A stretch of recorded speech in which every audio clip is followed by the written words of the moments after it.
From appeasement to peaceful persistence, such as the transition of government's policy on the South China Sea that, in the words of the president, the country will not cede an inch of its territory to any foreign power.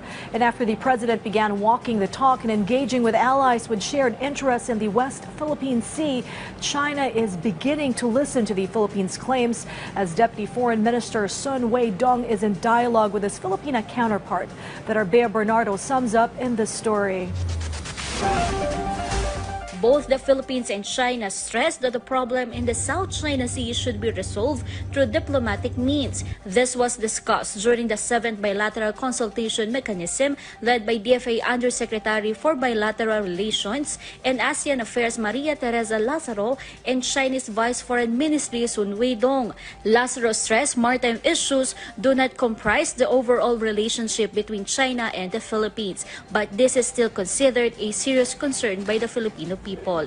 Both our countries' leaders agreed that maritime issues should be addressed through diplomacy and dialogue, and never through coercion and intimidation.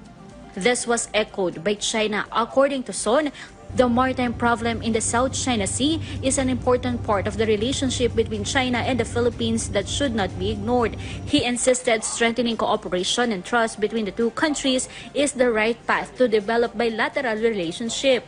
China stands ready to work with the Philippines under the guidance of the important consensus between the two presidents and to deepen our communication and cooperation on maritime areas.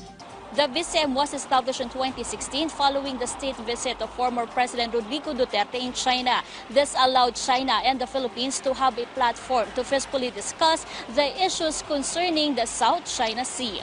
Last Monday, U.S. Defense Secretary Lloyd Austin and Philippine Defense Secretary Carlito Galvez Jr. had a phone call. They both condemned China's gray zone activities in the West Philippine Sea. To recall, more than 40 vessels of China, including the ship of the People's Liberation Army, were spotted in the region. Meanwhile, the Philippine Coast Guard reported the presence of Chinese ships in the Kalayaan Island Group. BRP Melchora Aquino conducted a maritime patrol in Sandy Cay and Pagasa Island, and they saw some vessels of interest of China. 8 foreign fishing vessels are also monitored in Menzies Reef and 2 in Lawak Island. Bea Bernardo for The Nation.